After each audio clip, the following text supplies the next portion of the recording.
Next we come to Paul the Venetian, the Lord of the Third Ray.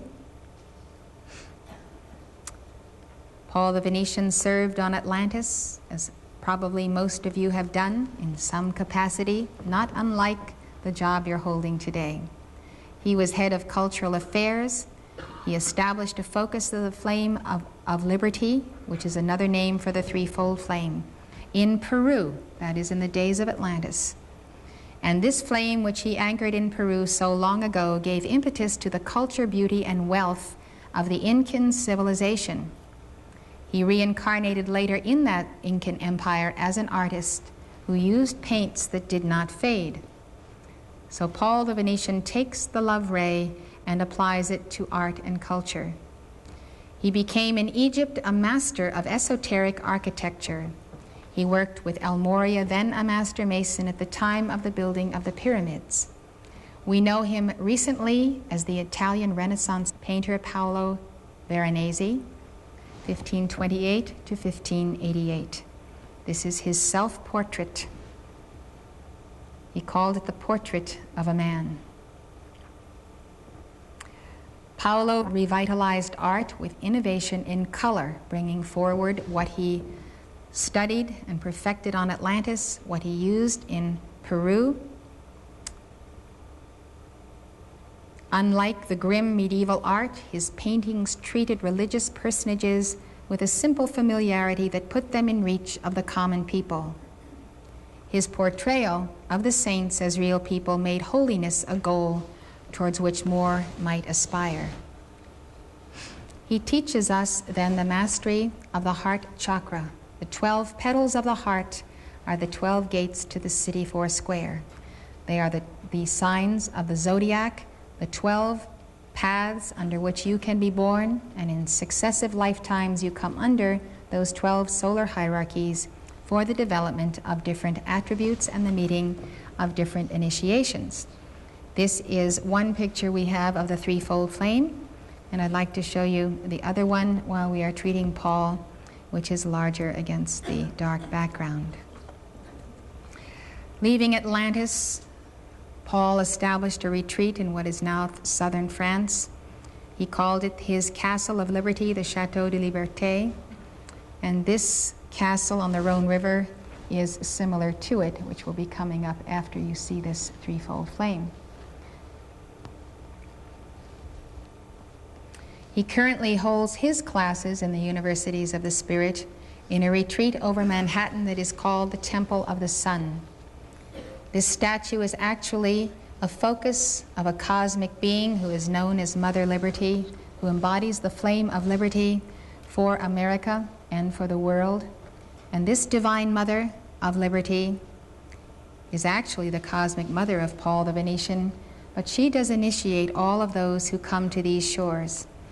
It does explain why people are so excited when they come and see the Statue of Liberty, and why so much hoopla was made the last 4th of July for more than a statue, but a sense of the presence of the Divine Mother who unites and unifies us all despite our religious leanings.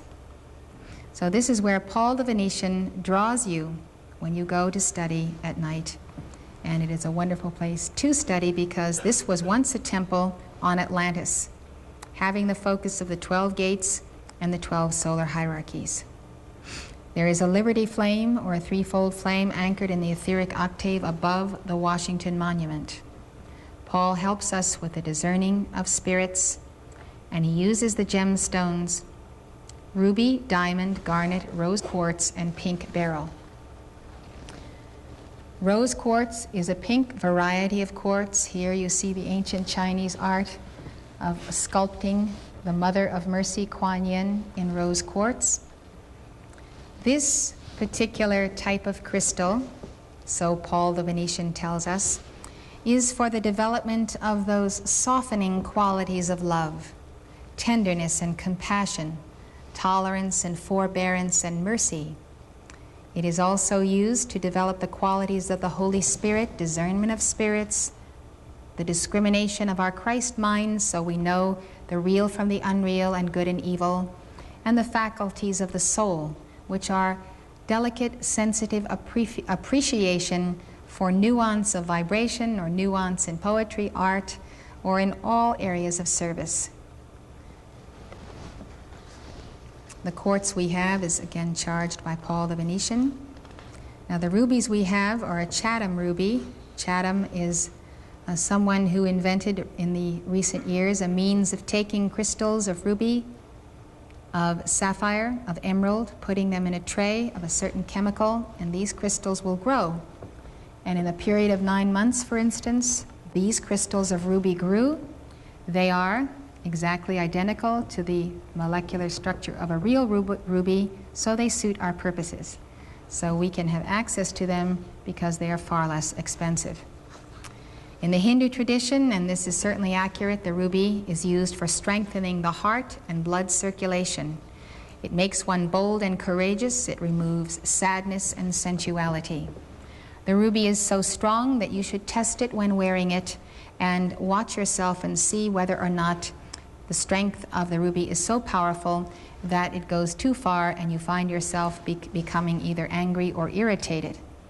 So you have to test stones and see how they feel, and know that you do wear different stones at different times, different days of the week, depending how you feel. You know you want to put on a certain stone for what you feel it's going to add to your experience.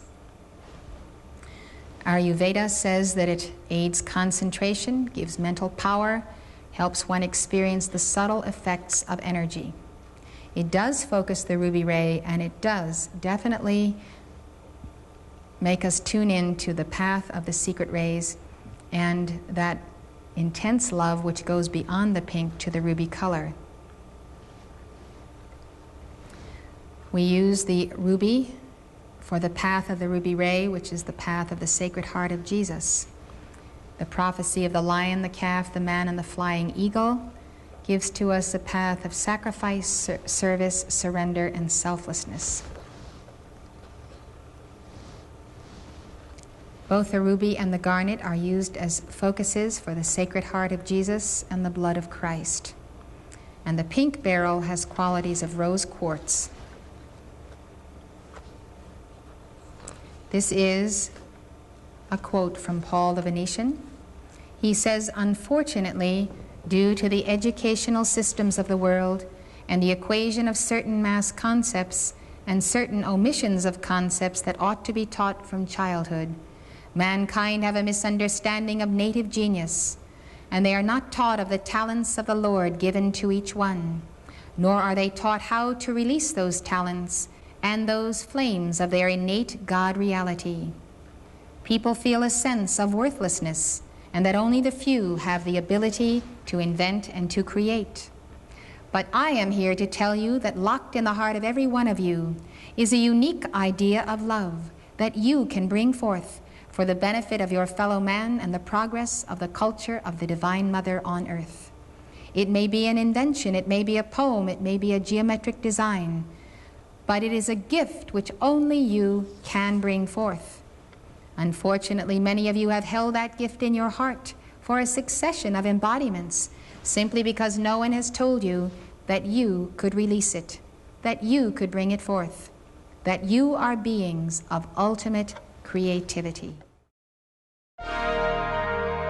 The preceding lecture was given by Elizabeth Clare Prophet, world-renowned author and spiritual teacher. The Summit Lighthouse is an international spiritual organization dedicated to universal enlightenment. Founded in 1958, the Summit Lighthouse has been a beacon of truth to thousands worldwide and a leader in New Thought spirituality. The preceding program has been brought to you by the Summit Lighthouse. For more information, call 1-800-245-5445 or visit our website at www.tsl.org.